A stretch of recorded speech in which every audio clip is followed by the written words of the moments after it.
Et on va parler maintenant du yin, du yang, de l'homme intérieur, de notre masculin. Qui s'y rattache, c'est notre guerrière, c'est notre femme sauvage.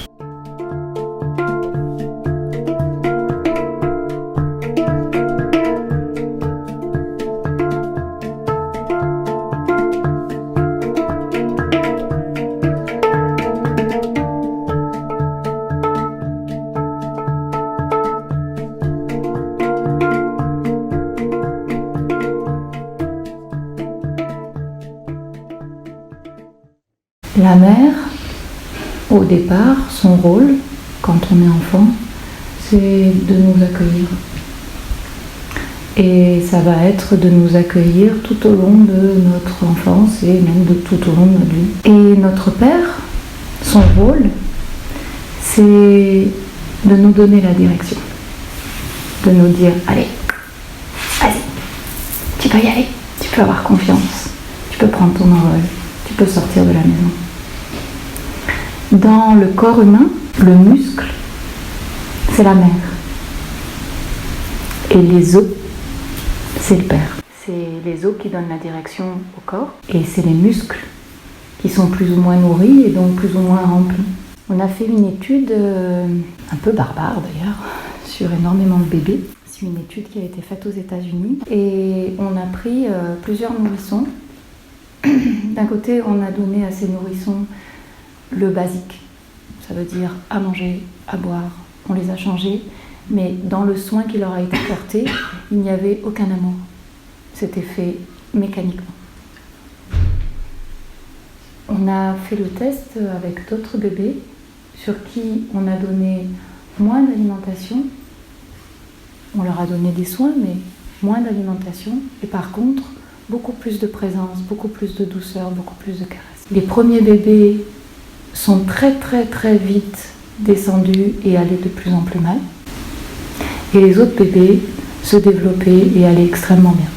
Donc le constat, c'est que le soin de la mère sur le petit et la façon dont elle va lui donner les soins va assurer le développement du bébé derrière.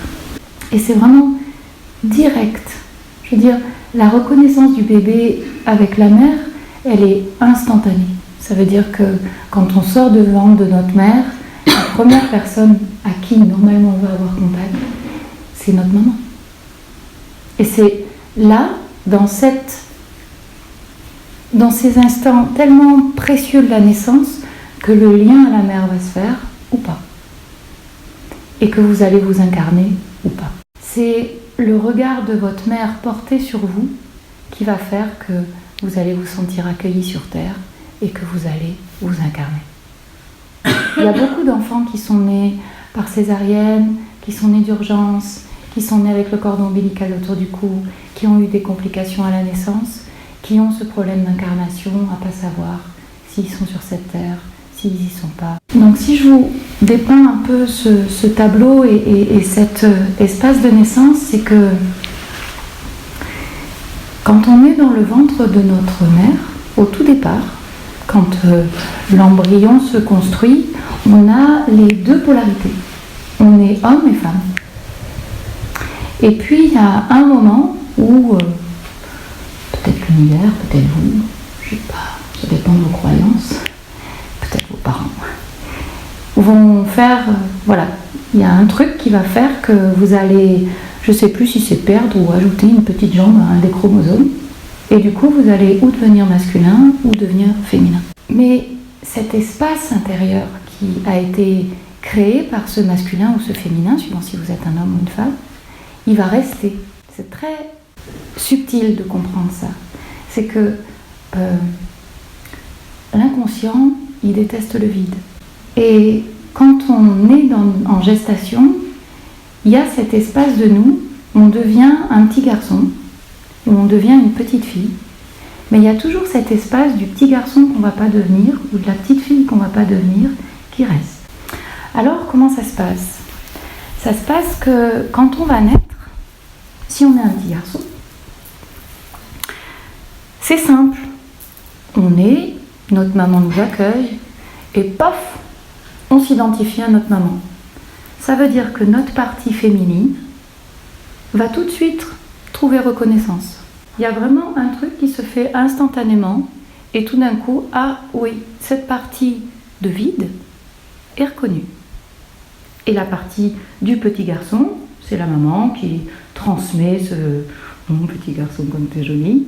Et très vite, le papa va apparaître dans la photo et du coup, il y aura l'homme, le masculin, sur lequel le petit garçon va pouvoir transférer. Et tout se passe bien. Ça, c'est quand tout va bien dans le meilleur des mondes, ça se passe comme ça. Comment ça se passe quand c'est une petite fille qui naît ? Quand c'est une petite fille qui naît, la première personne qu'elle voit, c'est aussi sa mère. Donc c'est son féminin, paf, qui va s'identifier à maman. Seulement, la partie masculine, là, elle trouve pas reconnaissance. Il y a un vide qui se fait. Et du coup, puisque l'inconscient n'aime pas le vide, et c'est pas moi qui le dis, hein, c'est Jung. Tout d'un coup, la petite fille, elle va venir chercher dans sa mère l'identification masculine.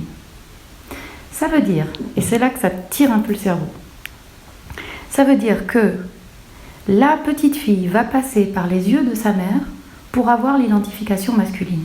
Ça veut dire que la seule identification masculine qu'elle va avoir au départ, c'est le regard de sa mère sur les hommes.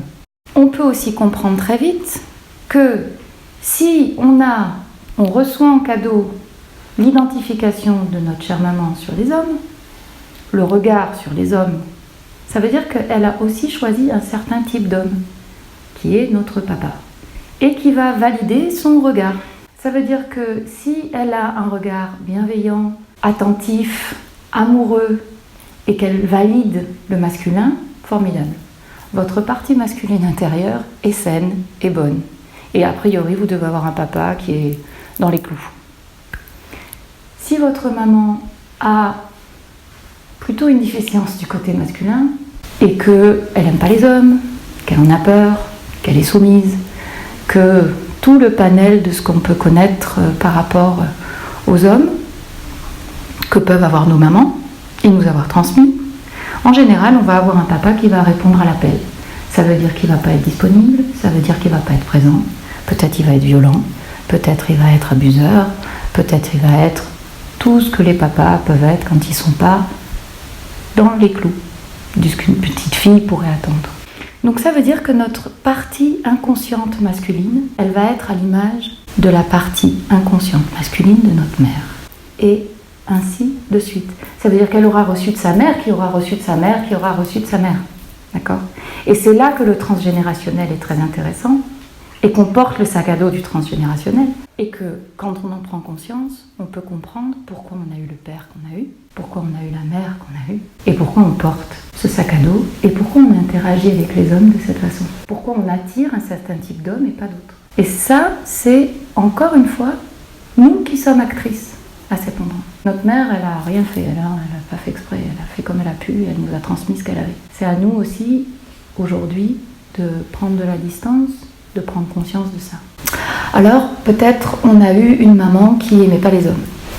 En général, une maman qui n'aimait pas les hommes, ça veut dire qu'on a une maman ou très victime, donc il y a un côté comme ça qui va plutôt se mettre en dessous et qui va avoir plutôt peur, ou alors on va avoir une maman plutôt yang, qui va prendre le taureau par les cornes et qui va couper les couilles au mec. Qu'est-ce que ça fait de nous ? Ça fait de nous, d'un côté, des dépendantes, potentiellement victimes, de l'autre côté, des guerrières. Il n'y a aucun endroit où, en fait, on est juste nous dans l'accueil de l'autre. Alors on se dit que pour travailler pour rééquilibrer le yin et le yang, pour rééquilibrer la force masculine et la force féminine à l'intérieur de nous, il faut qu'on travaille sur notre féminin. Eh bien moi je dis le contraire. Moi je dis que pour aller contacter notre féminin, il faut rencontrer notre masculin. Il faut savoir quelle tronche il a, comment il est, où il se situe et quel pouvoir on lui donne. Comment il peut se jouer de nous. Et soyons clairs, c'est une partie qui est totalement inconsciente. C'est pas quelque chose au quotidien où on se dit « Ah tiens, c'est ma part masculine inconsciente qui vient me polluer la vie. » Non. ou alors c'est vraiment bizarre, quoi. Mais j'en ai pas rencontré encore. Donc, vu que ça se joue de nous et que c'est une partie de nous, on l'a là, à disposition. On va faire un exercice où on va convoquer cette partie yang. Je vais arrêter de parler, juste vous donner l'information pour que vous compreniez mentalement ce qu'on va bien pouvoir faire. Et maintenant, on va laisser le corps et l'énergie et le côté ludique aussi, parce qu'on va beaucoup jouer. Et si vous jouez le jeu, on va beaucoup rigoler. Faire l'expérience. Ok ? C'est bon pour vous ?